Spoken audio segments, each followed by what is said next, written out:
नमस्कार दोस्तों, मेरा नाम रतनदीप गुप्ता है और मैंने इस वर्ष यूपीएससी सिविल सेवा परीक्षा 2017 में 767वीं रैंक हासिल की है।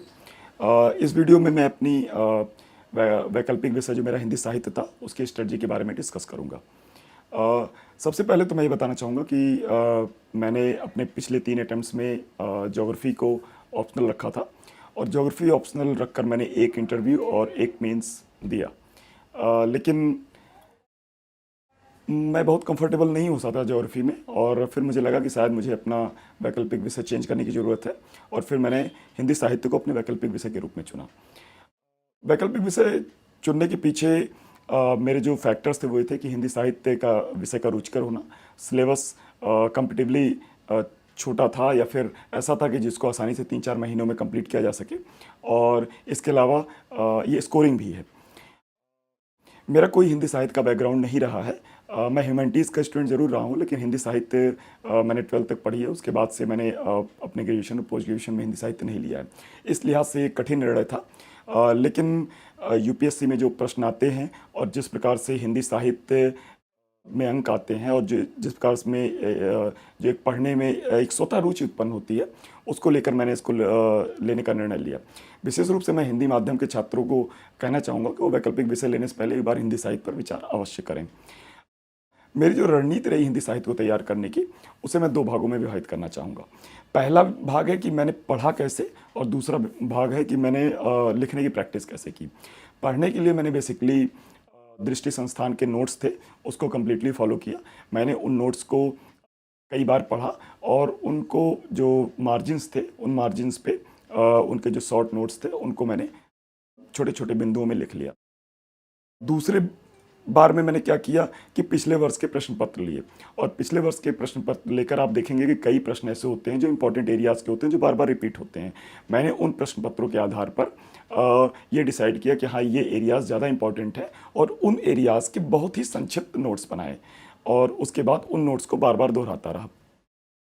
अब अगर बात करते हैं कि किस प्रकार मैंने लेखन की प्रैक्टिस की, तो लेखन की प्रैक्टिस के लिए मैंने एक टेस्ट सीरीज़ ज्वाइन की थी और टेस्ट सीरीज़ ज्वाइन करने पर मैं सभी टेस्ट सीरीज़ में प्रॉपरली बैठा। मैंने कभी भी टेस्ट सीरीज़ अवॉइड नहीं की, चाहे मेरा पेपर वो तैयार था या नहीं था। मैंने टेस्ट सीरीज़ लिखे और चाहे जितने भी अंक मिले आपको, लेकिन विश्वास मानिए कि आपके द्वारा की गई गलती, जो भी आप टेस्ट सीरीज़ में गलती करते हैं, वो गलती आप एग्ज़ाम में सुधार लेते हैं और फलतः आपको वहाँ अच्छे अंक मिल जाते हैं। मुझे इस वर्ष 293 अंक हासिल हुए हिंदी साहित्य में और मैं मानता हूँ कि पढ़ने से ज़्यादा लेखन अभ्यास का इसमें रोल रहा है, क्योंकि आप जितना भी पढ़ते हैं उसको अगर आप संक्षिप्त रूप से नोट्स बनाकर बार बार प्रैक्टिस करके लिखते हैं, तभी आप एग्जामिनेशन में उस तरह से प्रोड्यूस कर पाते हैं। अब बात आती है कि स्पेसिफिक टॉपिक्स की तैयारी कैसे करें हिंदी साहित्य में। तो जब फर्स्ट पेपर की अगर हम बात करते हैं तो उसमें एक भाषा खंड का टॉपिक होता है और भाषा खंड का टॉपिक पढ़ने में थोड़ा सा मुश्किल लगता है, लेकिन जब नंबर पाने की बात होती है तो भाषा खंड का टॉपिक सबसे इंपॉर्टेंट हो जाता है। तो कोशिश ये करें कि जो भाषा खंड का जो भी टॉपिक्स हैं, उसमें आप उन टॉपिक्स को छोटे छोटे नोट्स बना लें और उनको बार बार याद करें, बार बार लिख कर देखें, बार बार रिवाइज करें। और पहले प्रश्न पत्र के भाग 1 में, जिसमें से आपको 4 में से 3 प्रश्न आप अधिकतम कर सकते हैं, कोशिश करें कि भाषा खंड के 3 प्रश्नों को अटेम्प्ट करें, जिससे कि आप अधिक से अधिक नंबर ला सकें। दूसरी बात मैं करना चाहूँगा कि विभिन्न लेखकों की, विभिन्न कवियों की कैसे उनको तैयार करें। तो मेरी स्ट्रेटजी ये रही कि मैंने विभिन्न लेखकों की कुछ बातों का शॉर्ट नोट्स बना लिया। जैसे कि कबीर ने भक्ति पर क्या कहा, उससे संबंधित 1 दोहा या 2 दोहे। कबीर ने योग पर क्या कहा, उससे संबंधित 2 दोहे। कबीर ने गुरु पर क्या कहा, उससे संबंधित दोहे। इसी प्रकार से प्रेमचंद की नारी दृष्टि क्या है, उससे संबंधित कोई उनके एक किसी कहानी से या किसी उपन्यास से एक प्रसिद्ध लाइन मैंने उठा ली। ये जरूरी नहीं कि आपके जो सिलेबस में लिखा हुआ है आप वही लाइन उठाकर एग्जाम में डालें। जैसे कि फॉर एग्जांपल गोदान है आपके सिलेबस में, आप उसकी कोई इंपॉर्टेंट लाइन जो प्रेमचंद की नारी दृष्टि को दिखाता है या प्रेमचंद की जो कृषक दृष्टि को दिखाता है, उसको आप अलग से नोट्स बना लीजिए और उस नोट्स को बार बार पढ़िए, ताकि एग्जामिनेशन में अगर कोई प्रश्न आता है जिस पे आपको किसी लेखक की नारी दृष्टि को दिखाना है, तो आप प्रेमचंद भी डाल सकें। प्लस आप किसी अन्य, जब आप इस तरह से लेखक वाइज तैयार करेंगे तो होगा क्या कि आप अलग अलग लेखकों की तुलना भी कर पाएंगे। तो ये आपके आंसर को रिच बनाता है कि आप एक तरफ तो आप एज इट इज कोट कर पा रहे हैं, दूसरी तरफ आप कई लेखकों को एक आंसर में मिलाकर तुलनात्मक रूप से उत्तर लिख पा रहे हैं। तो मैंने ये कोशिश की थी कि कविताओं को लेखक वाइज कि किसी पर्टिकुलर कवि की सौंदर्य चेतना क्या है, उनकी लोक चेतना क्या है, इस पर पर्टिकुलर दोहे क्या है, इनको याद किया था। अब बात आती है कि पॉइंट में लिखें या पैरा में लिखें।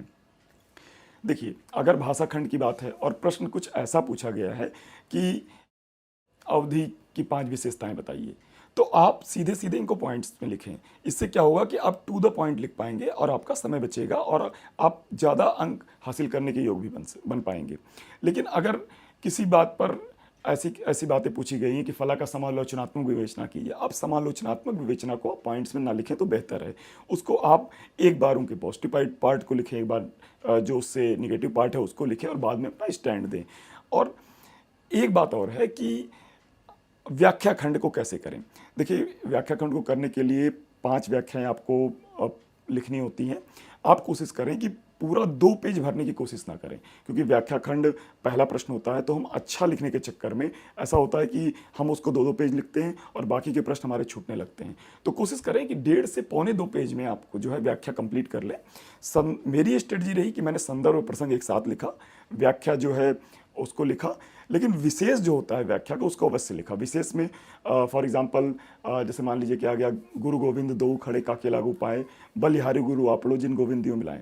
अब आपने इसका संदर्भ लिखा, प्रसंग लिखा, व्याख्या लिखी। व्याख्या के बाद जब आप विशेष लिख रहे हैं तो आप ये बताएं कि कबीर ने इसमें विशेष बात क्या लिखी है, इसमें कौन सी किस प्रकार की भाषा का यूज किया गया है, किस प्रकार के छंद का यूज किया गया है, किस प्रकार के अलंकार का उपयोग हुआ है। लेकिन उससे भी ज़्यादा महत्वपूर्ण यह है कि आप इसका रेलिवेंस दिखाएं कि वर्तमान समय में कबीर किस प्रकार प्रासंगिक हैं।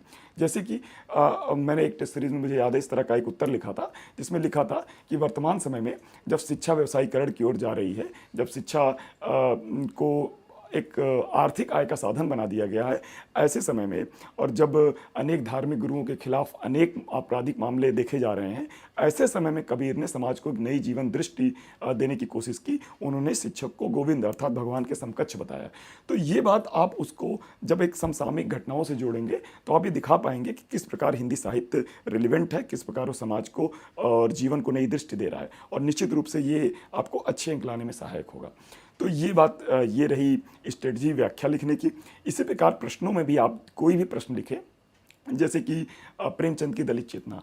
अब प्रेमचंद की दलित चेतना पे जब आप आंसर लिख रहे हैं तो उनकी कुछ कहानियों से आप कोटेशन उठाइए। परंतु और वर्तमान समय में जो, जैसे कि वर्तमान समय में schedule caste and schedule tribes act को लेकर जो प्रदर्शन हुए, सरकार सुप्रीम कोर्ट का निर्णय आया और उसके बाद सरकार ने जो कदम उठाए, उसको जोड़ते हुए भी आप अपना व्यू डाल सकते हैं। ये दिखाएगा कि आप सिर्फ हिंदी साहित्य नहीं बल्कि एक संपूर्ण सामाजिक परिवेश को व्यक्त कर रहे हैं, और निश्चित रूप से अगर ये स्ट्रेटजी फॉलो करेंगे तो आपको अच्छे अंक मिलेंगे। ये मेरी ओवरऑल स्ट्रेटजी रही हिंदी साहित्य को लेकर। और अगर आपको ये वीडियो अच्छा लगा हो तो प्लीज़ डेली नॉलेज ट्रैक को सब्सक्राइब कीजिए और इस वीडियो को लाइक कीजिए और कमेंट कीजिए। Thank you.